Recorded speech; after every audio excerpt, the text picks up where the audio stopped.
Hey, chiropractors, welcome to Modern Chiropractic Mastery with your host, Dr. Kevin Christie, where we discuss the latest in marketing, business, and professional growth with some of the leading experts in the industry. Welcome to another episode of Modern Chiropractic Mastery. Today, I'm excited to bring back on Garrett Gunderson. A lot of you probably know of him. He's done amazing things over the years and pretty well known in the financial world. And I actually had him on my podcast August 1st of 2018. So it was hard to believe when we had scheduled to have him on again that it had been 7 years since he was on. And our podcast was only about a year old back then. And now we're 8.5, almost 9 years into this. And it's been great to have him back on to discuss some of the financial strategies you should consider. Our first episode, which again I recommend, was Financial Strategies for Chiropractors. That was back August 1st of 2018. You can just Google that. Frankly, that's what I did to remember what that last episode was. And Garrett's a dynamic personality speaker, just a wealth of wisdom for anybody, really. But he's got a particular knowledge connection between the financial aspects and chiropractic, and he brings that in this episode, which is awesome. And to catch up what he's been doing over the last few years and some of the things we dive into, I found this episode very fascinating because we don't necessarily only dive into the minutia of money, talk a lot about psychology, earning potential, a lot of things that I think chiropractors struggle with, and he's someone that really has a beat on this stuff. And it really, obviously between the podcast recently, if you've been listening, between the Cash Confident Chiropractor online course we launched, we've been diving into the money this quarter, this kind of Q4 of 2025. And every so often we do that, but we really were diligent about it this time because I just see a lot of great chiropractors clinically, and they're just a great person, like just all that. And then there's just too many that are struggling financially. And one of MCM's overarching goals is to make great clinical chiropractors also thrive financially and do it in a way that is elegant and ethical. And Garrett personifies that. So I wanted to have him on again. And then, after this one, we'll be moving on to a different theme within our podcast, but this was really a great kind of cherry on top here. And it's always excited to get the opportunity to speak to Garrett there. So without further ado, here is my interview with Garrett Gunderson. All right. Excited to have Garrett Gunderson on the call. It's been 7 years. I looked it up, August 1st of 2018. I recommend people go and listen to that first episode. That was a little over a year into the podcast. We're now 8.5 years into this and haven't missed a week. And so welcome back to the show. What's new in your world in the last 7 years? Man, a lot. I sold the company in 2021. I filmed a comedy special on the topic of money that's on Amazon Prime called The American Ream. I, crazy enough, was in stage 4 kidney failure with polycystic kidney disease in 2023.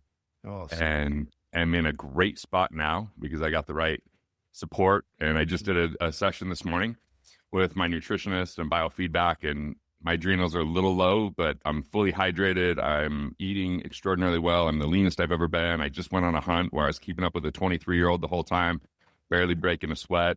So having that happen, and then launched a business in July of 2024. I really spent a few years being like, what could I dedicate my life to? And how could I, because it was fun to do comedy, but it isn't as fulfilling as helping people transform their lives. It's definitely integrated in the equation now, but yeah, still married 23 years, have a 20-year-old and a 17-year-old. I think the most important update is that when I got introduced to chiropractic, my son was in a really tough spot. He had auditory processing issues. He had a really adverse reaction at 18 months to a vaccination, and he ultimately just was struggling. And I went to Total Solutions in 2008 as a guest, and these chiropractors were like, we want to help. And one of them came to Utah, found a chiropractor for us. That person was instrumental, and they introduced us to other people to the point where we flew all over the country to help him out. And he's at school right now in Miami, and like, you would never know that. I mean, there's a slight issue with language every now and again, but dude, he is just happy and thriving. And if it wasn't for these chiropractors being like, we'll figure this out, Patrick and Temple saying, you got to check out Brain Camp. And then my wife researching and finding Mind's Eye Institute, and Francis Murphy out of Dallas doing a specific adjustment that helped release a lot of stuff. I mean, the list kind of goes on, but I definitely have an affinity for this profession. Yeah, that's cool to see. So he's not too far from me. I'm up in Palm Beach County. Is he at the University of Miami down there? So he's got these like intuitive gifts, and my wife has been researching for 2 years and found like he can actually get a degree, but it's, right now it's being hosted for 8 straight days in a hotel room. He's by far the youngest person in the class. It's That's not cool. Traditional college by any means. He didn't do well in school, even though he had a really high IQ. And so we found kind of a nice place for him. And it's right. It's like 20 minutes from the Miami airport. I don't really know the area very well. Awesome. Yeah, no, it's a big area for sure. So, yeah. So how was it, kind of selling your business and that, moving on? That's always everybody's dream, right? Is to build something, sell it, be able to retire, put yourself in that place to be able to do it. How was it for you? 75% of people that sell their business regret it. I was part of that 75%. Yeah. Part of it was, if I'm really candid, is I just had a lack of leadership when I was creating the company. And I didn't confront things that weren't ideal because I thought I was being a team player. And then we got to a place where we scaled to the point where I didn't even know the customer. And it took away a lot of the soul of it for me, and the connection and the value started to change as the leadership took over.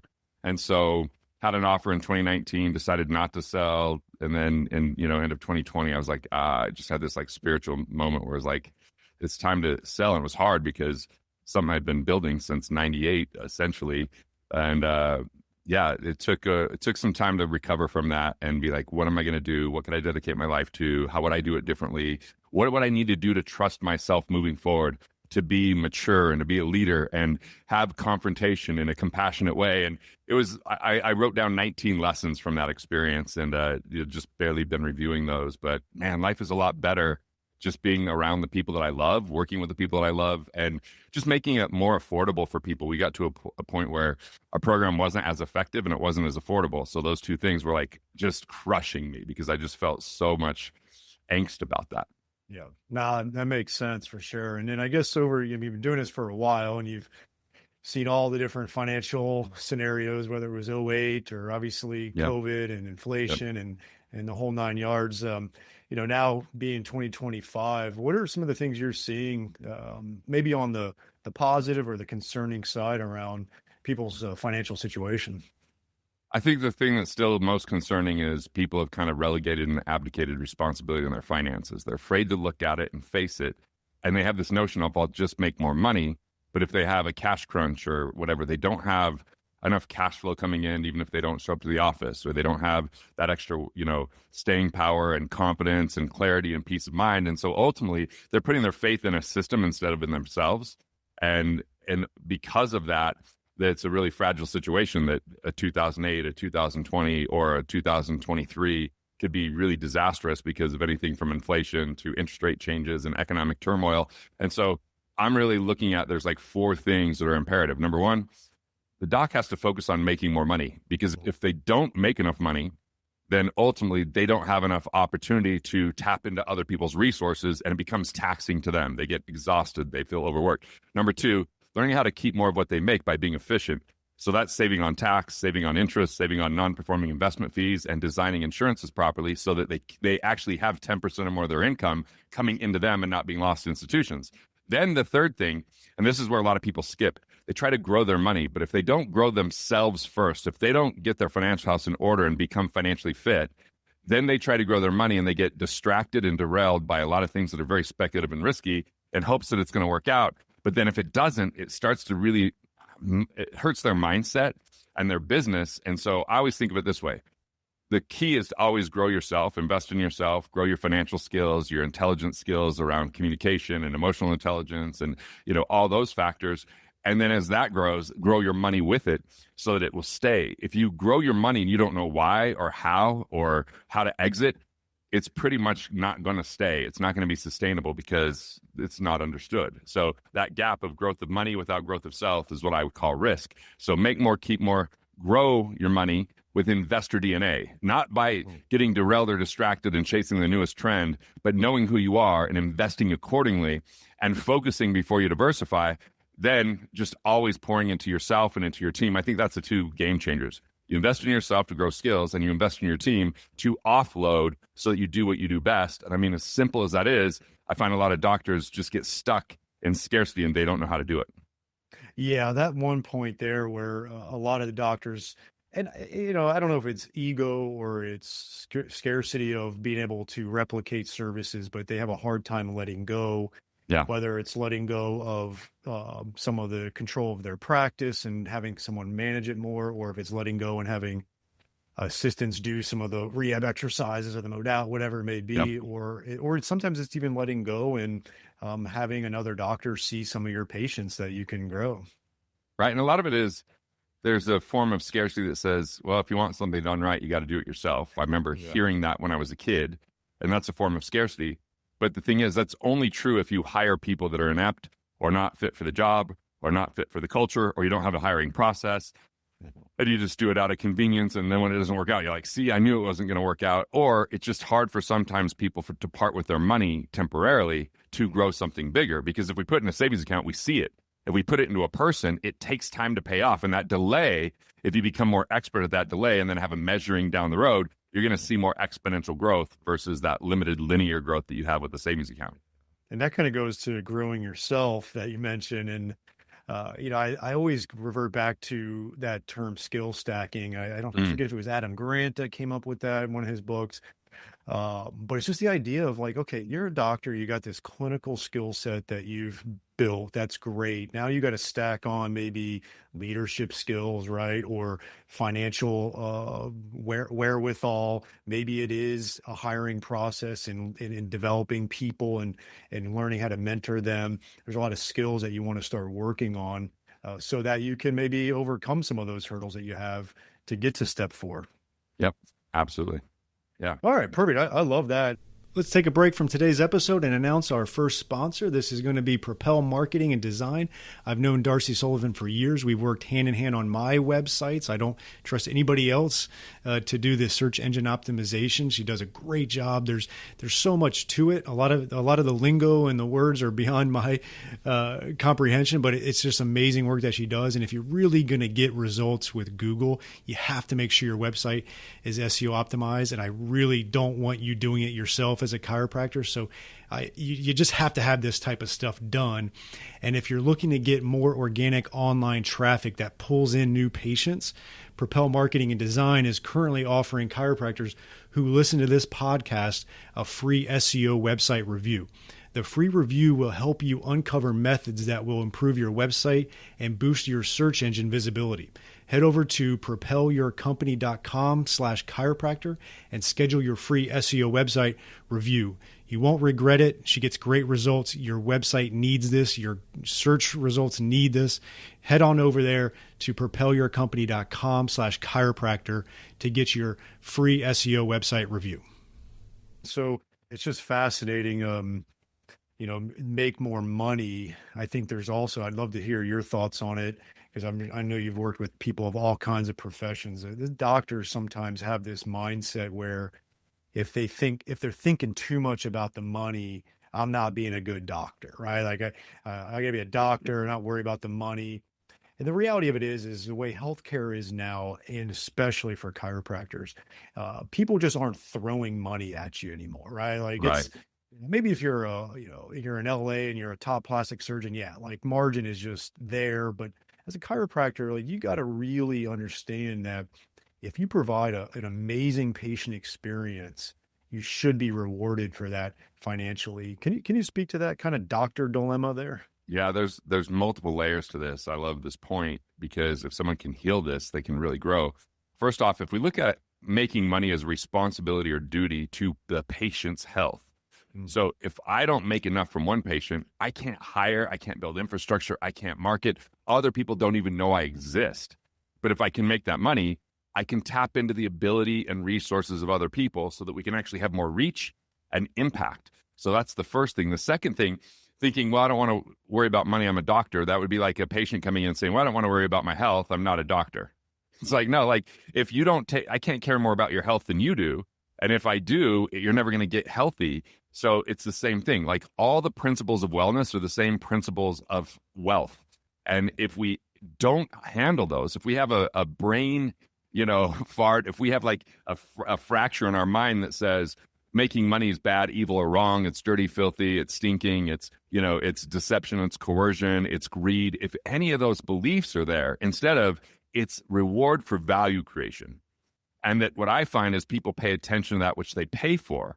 So if the patient's paying for it, they're more likely to utilize it. If it's so inexpensive that it's not really top of mind, they might blow it off. Or they might think, or if it's free, like I've done a lot of stuff where I'm giving stuff for free and, like nobody utilizes it. And then you charge for it and all of a sudden they get a result, because I think that, money is just a store of value.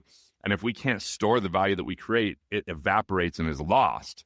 And since you brought up Adam Grant, I love his book, Give and Take, where he talks about the givers are at the top and the bottom. The takers are in the middle. The givers at the bottom, they give with no return. And I know doctors that give with no return, which actually robs from other patients' health, because now that doctor's more stressed, more frantic, has to focus too much on cash flow. And even though they don't want to worry about money, they are worried about it because they weren't a steward over it. So it's absolutely a responsibility, just like our health is a responsibility. If we don't take that responsibility, it evaporates. Yeah, I think it's such a key thing. And I don't think enough chiropractors understand that part. Like, it's really hard for you to show up into that treatment room or for that patient when you are stressed out chronically from finances. Totally. Yeah, there's going to be some things up and down here, but if it's a chronic thing and you just can't get it sorted out, whether you're thinking about, I'm not set up for retirement, or cash flow's an issue, or, you name it, you cannot be the best version of that doctor for that patient. And it's a real huge point. Conundrum that I think a lot of chiropractors have. Yeah, you said it well. It really is a conundrum. It's like, if we have a faulty belief, I call it a dilemma, where we're damned if we do or damned if we don't, right? And so this dilemma, that sometimes people feel like money is the root of all evil, even though they're leaving out the context of the love of money is the root of all evil, meaning when we love money and we use people versus use money and love people, that's where we get into trouble. And so if money's just a byproduct of value, there's nothing evil or wrong about value. It's the very essence of how we serve others, solve problems. So when we can start to understand that and stop looking at money as what happened with Epstein or what happened with Wall Street or what happened with Soros or all these other figures that might be using it to abuse power versus serve, we can't lump everyone into that and go, that's what money is.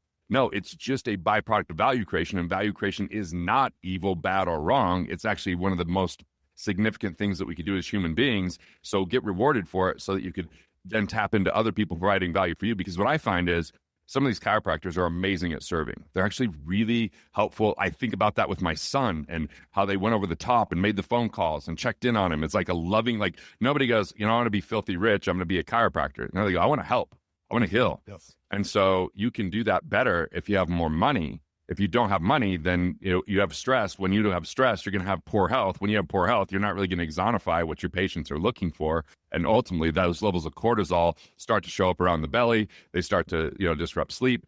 They start to have people become short-tempered and frustrated and grumpy. Like, it's just, life is better when you've got cash flow. It just gives that peace of mind so you can focus on what is most important, because money's like air. When there's plenty of it around, you don't think about it. When it's gone, it's extraordinarily suffocating, and it's all you think about. So, it's about mastering this instead of being enslaved by it. Yeah, and you mentioned a couple things there. I believe you're Joe Polish, I believe, right? Very good friends, yeah. I've traveled with him. I've stayed at his houses, and he stayed at mine. So yeah, we're good friends. He has one of my favorite videos that he put out there, and you mentioned the word evil. And he has that one that's, and people can YouTube it, is selling evil. And obviously selling, great video. Selling is going to be a massive component of obviously increasing revenue. And I think what this audience has to understand is they are great chiropractors. They are great doctors. They believe in what they are doing and what they're offering. And if that's the case, then you should feel really good about selling that to the person. It's not like you're selling snake oil. Like you're really selling something that is going to benefit people. People need to Google that. Is Selling Evil, Joe Polish. And it's just really good about why selling is not evil. Right. And Yeah, that's a just, great recommendation. I love that video. yeah, I think I saw that maybe when he first 10 years ago or Yeah. so. And it just really flipped a switch for me. And it made me realize too, was like, yeah, sometimes I got myself in a situation where I wasn't selling something that I believed in, it wasn't a bad thing or whatever. I just hadn't sold myself on it yet. And so I had a hard time having conviction around that for patients. And then ultimately it didn't produce the cash flow that either that service or product would have if I believed in it more. And that's something I think our audience needs to pay attention to. Yeah, absolutely. Let's take a short break for one of our great sponsors, TrackStat. It is a new type of software plugin for your EHR that combines patient communication, marketing, automation, and statistics with patient and employee tracking. Built by chiropractors for chiropractors, it shows your team what to focus on each day. See patient visit habits, missing information, unpaid bills, insurance collection visit average, and more. Great visibility of data so you can focus on filling your office with your best patients. When you can see what your staff and patients are doing or not doing and take action accordingly, your profits naturally grow. Take TrackStat for a test drive in your office with our free trial. Not a techie, no problem, we can help.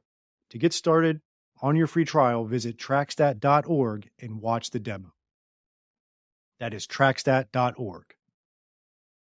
What are some positives that you're seeing out there with some with people in their finances that that you want to just spotlight for a minute so that people can say, yeah, there's some things out there, like that. There's some. I know there's a struggle. There's always struggles. It's like, look, I was working in the chiropractic profession for basically 12 years, right? We were one of the biggest financial providers, and then I've taken a break and come back. And what I'm finding is that chiropractors have the courage to face their finances. And they're willing to admit, like, hey, in some ways I'm an accidental tourist to being in business or finance. And they're just willing to handle it in a way that most people won't.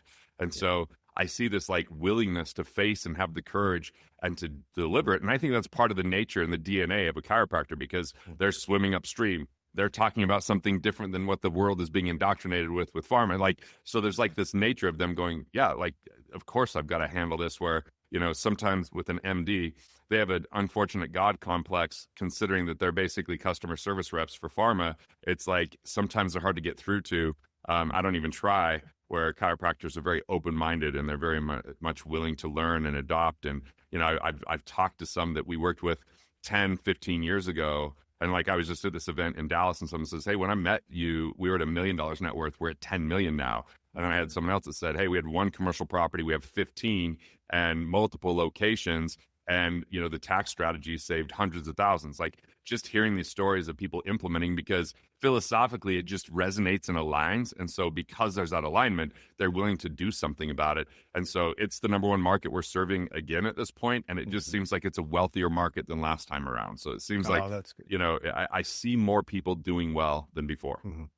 Yeah, we have a mastermind group of chiropractors, and these are mostly these are high-level chiropractors that aren't just trying to figure it out. I mean, we're all trying to figure it out, but they've got good practices and stuff. And we have a few 61 and older and the 70. And last year we did a little wisdom session with a couple of them, and they're still got the passion for it. They've done very well for themselves, which is awesome to see. They're in a really awesome place financially in their life, and that was cool. And we peppered them with some questions of, like, how did we do this for 40 years? Like, what would you say to the 35-year-old in here who, is getting started? And each one of them had a moment. One was a .com bubble, disaster. The other was a fire that happened in their that literally burned down their practice, and they both overcame it and have done well. What would you say? Because there's always going to be like that, maybe that one event or that obstacle to the chiropractor, whether it's in their personal finances, professional finances, or whatever. The economy gets them. What do you say about like, yeah, look, it's never too late to recover from something that set you back, or if they're in that place now and they don't feel like they can get out of it? I mean, like, look, I sell my company in 2021. I had 400,000 people in that database. Then I went to zero. Yeah. And here I am, where, I'm just rebuilding. But what I had was all the mental capital that I could always take with me and all the relationship capital that I could turn around and ask for help. And so I think it's the person sometimes that is the most resourceful, not the one with the most resources. Because resourcefulness means you tap into relationship capital and allow other people to help you. You leverage and utilize your mental capital to serve more people. And so because you already have that, you're not starting from scratch, or you're not having that setback. You just have to be resilient enough. And what I find is you just got to be willing to be open about it to the right people, so that peers or mentors can help you through those difficult times, because we all have those moments where our mind is in scarcity, or we think something feels a bit overwhelming. And here's the adjustment.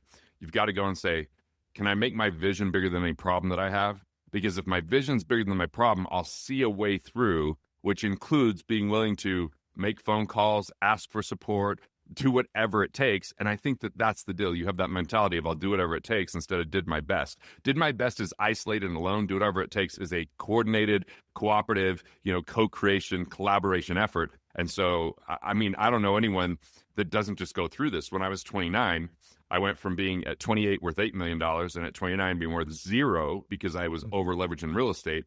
And I actually met with Dan Sullivan, a strategic coach. We're both speaking at the same event. And I was like, took him to coffee and I was like, hey man, like I'm struggling. And he's like, how old are you? I'm like, I'm 29. And I told him what's going on. He's like, oh, cool. You just got here early. Most people go through this in their mid 30s, maybe early 40s. This isn't early.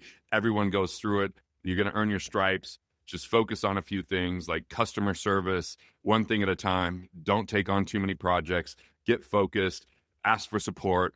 Make sure, like this conversation we're having here right now is helpful. And so like that made me feel immensely better, because I felt really embarrassed and shamed about it, that I went from this, over 1 year working my ass off just to lose money, but I also then discovered my greatest content, investor DNA, financial independence, what financial fitness and health looks like, and how you protect the downside. I learned by going through it, not avoiding it. And so that's another piece.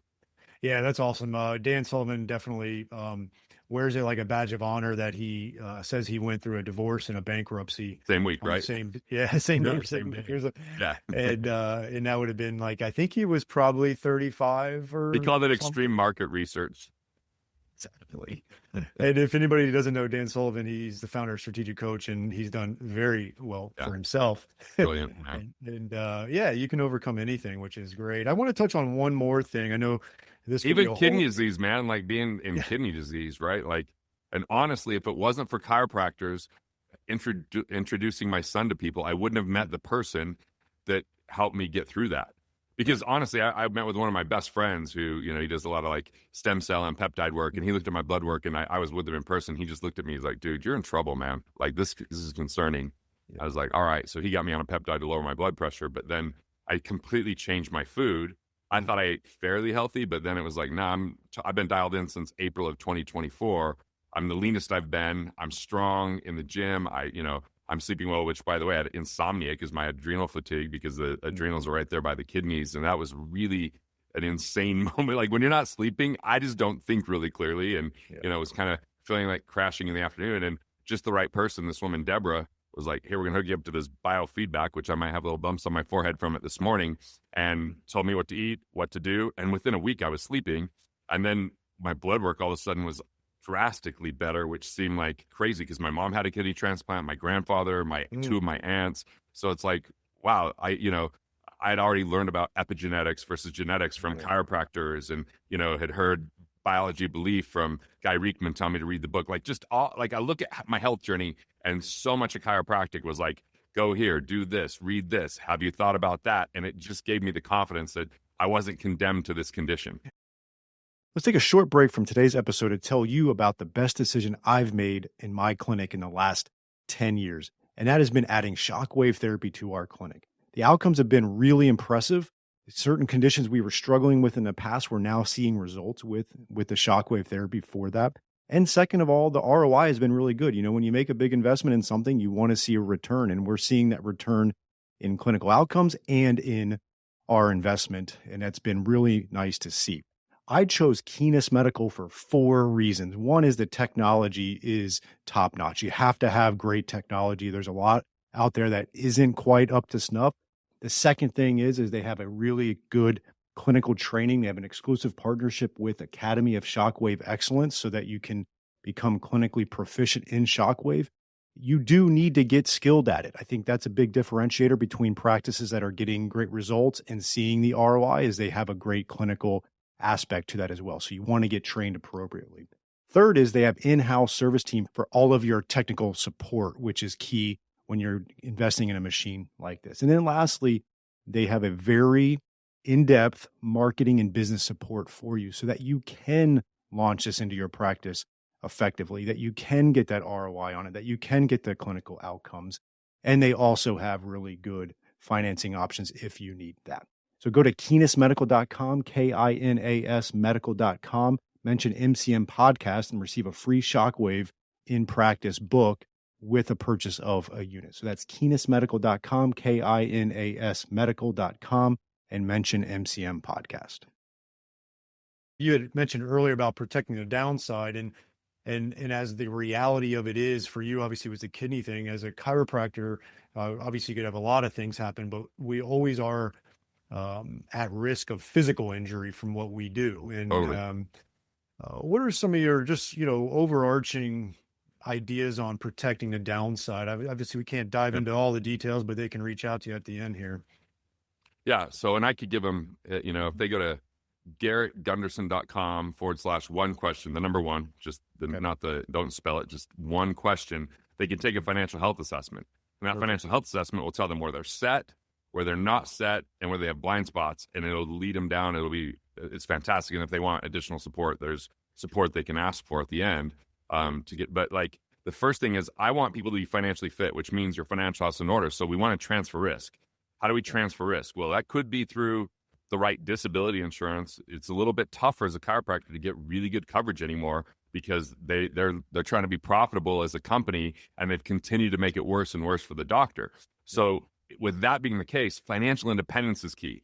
Financial independence is when we have enough recurring revenue from assets to cover our expenses, which means every time you're actively working as a chiropractor, you could buy more assets because that income isn't required to cover your lifestyle. So let your assets cover your lifestyle, let your business grow your assets, which will increase your lifestyle. That's a completely different methodology than people that just save 10% of their income, chase a 10% rate of return, and wait for 30 years. So financial independence is the key factor.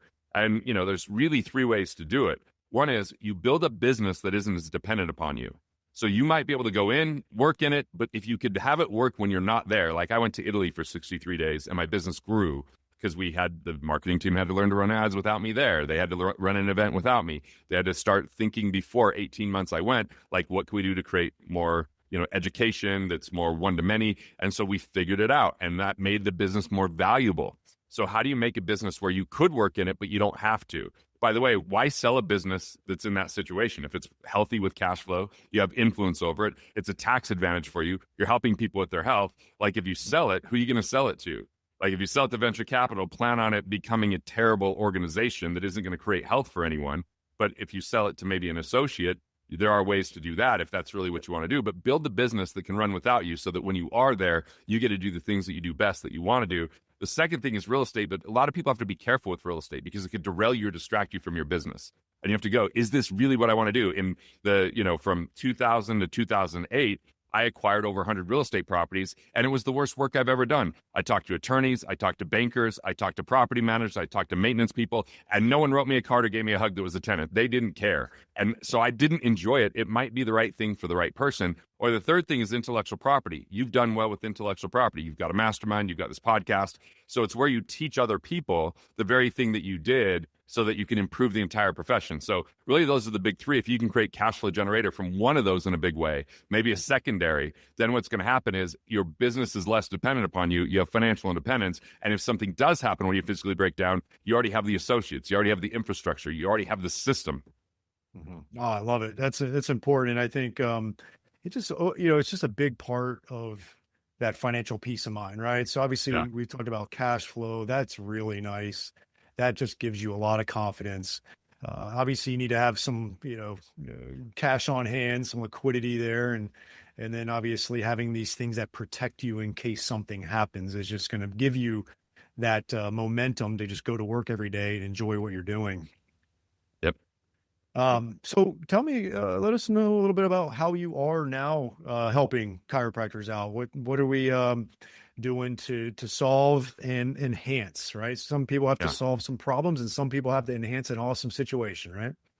So there's really three things that I'm doing. Number one is I finally, 10 years too late, decided to really go all in on social media. So I had a radio show before podcasts existed, and it was 2 hours a day, 5 days a week, and it just burned me out. We just started to do like live casting of it, and I was like, I don't want to do this. Podcasts became popular, so I kind of missed the boat. I do have a long form on YouTube at Garrett Gunderson TV or Garrett.live in an internet browser. And then I'm posting once a day, at least sometimes twice on Instagram. So those people that have more time than money, they can still get the insight. It's a way to serve. It's a way to get reach and reputation. The second thing is a lot of people might not be ready for our services. So I've partnered with someone, Matt and Jex, who I've worked with since 2014, and they built an AI platform for people to analyze every aspect of their finances. They could plug in their estate plan, it'll tell them the issues. They could plug in their taxes, it'll tell them whether they're overpaying. It can show them what their economic independence number is. It's extraordinarily affordable. Or the third layer is we have a program called Multiplier, where I teach every week on either make more money, keep your money, grow yourself. That's the format in one-to-many. They have one-on-one results facilitators that walk them through every aspect of finance. And we have a lot of accounting firms, legal firms, investment advisors to help them get the comprehensive nature of what wealthy people do for the people on their way up. I'm not here to serve the people worth $100 million. I've done it. It's very exhausting. I just have great people I can refer them to. I'm here to serve the people that were like I was. I had first generation wealth, didn't have a robust network, and I love helping people grow and keep that money. I just want them to get their financial house in order. I want them to be financially free from a mindset. I want them to be financially independent from their cash flow. And so I love working with people like you and your communities because you guys are masterful at showing people how to make more money, have more purpose, collaborate. So I come in and go, let me help you keep a lot more of what you've just made so it actually starts to turn your business wealth into personal wealth. Do you guys dive into a little bit on, I would say for me, I've been fortunate, 45 years old now. I feel really good about where I'm at for the long haul. There's always still things that go awry with the finances, but I think the thing that I had to really work on over the years was just the psychology around money and some of the thought process. Do you guys dive into some of that stuff? Yeah, I at least once a month, one of my sessions is more like money therapy.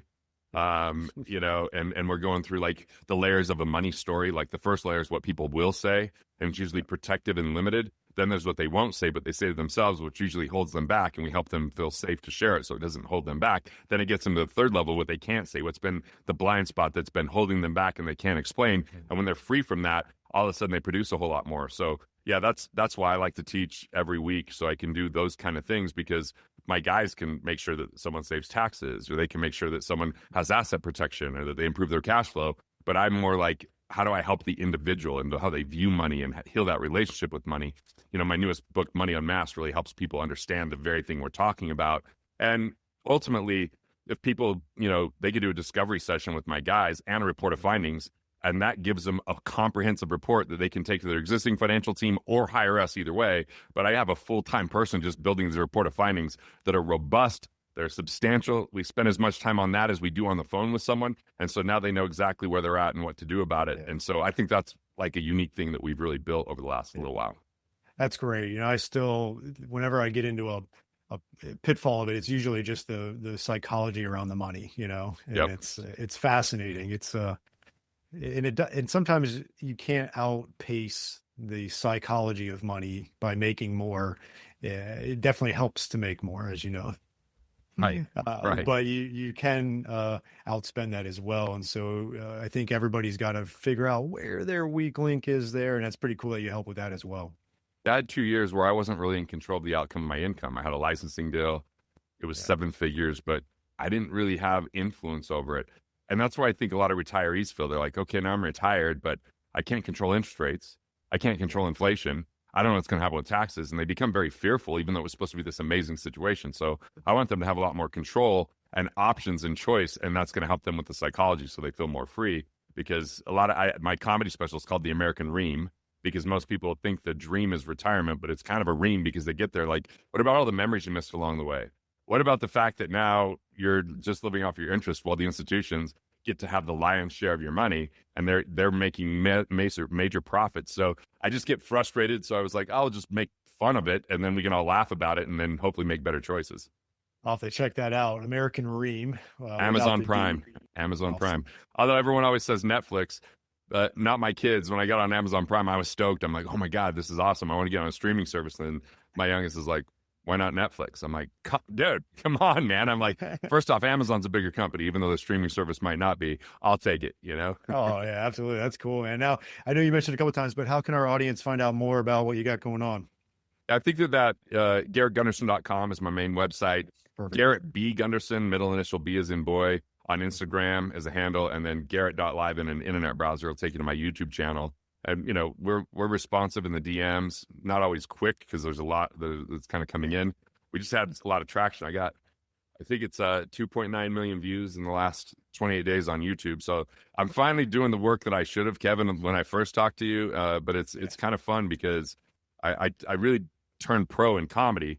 And I'm looking at that same process and going, what if I did that for media to really help people? Because it's not what I know, it's who knows it and can implement what I know that really matters. And so I feel really compelled to serve in that way and grow it, where before I was just like, I don't want to take pictures of my food, screw social media. I just had a bad thinking about it. You know, I was like, there's so much bad about it, but you know, if it's going to be there, why not put some good into it? Absolutely. Love it. Well, Garrett, this has been a pleasure again. Hopefully it won't be 7 years between now and the next time I have you on. And then hopefully we can run into each other in person. Yeah. Thanks for the work you're doing out there. And thanks for having me on. I appreciate it. Same to you. Have a good one. I hope you enjoyed this week's episode. And if you want to make the shift from busy, broke, and broken to time-free and cash confident, or you just want to continue with the exponential growth, check us out at modernchiropracticmarketing.com. Look at the MCM Mastery tab, watch the short video on there, and check out what we are doing now for evidence-informed chiropractors. We are equal parts coaching and marketing done for you. Yes, you shoot some videos, we help you with campaign strategies and ideas and really become a thought leader in your community. You shoot those videos, you send them to us, we produce, edit, and brand them to you. Then we distribute them through all of your channels. We also take them and we turn it into one good blog per month. And every other month, we have Darcy Sullivan producing a robust blog with a topic that you pick from her database to help with your SEO. So we essentially become your content marketing agency to make sure your practice is always having ethical, elegant content marketing to help grow your practice. On the coaching side, we also help you with everything from marketing ideas to business, communications, finances, anything practice growth, and really try to help prevent you from being stuck on that island. And we hold you accountable. We have a great group of doctors that are just doing amazing things. And we look forward to help you out to take that next step in your practice. So again, check us out at modernchiropracticmarketing.com and learn more.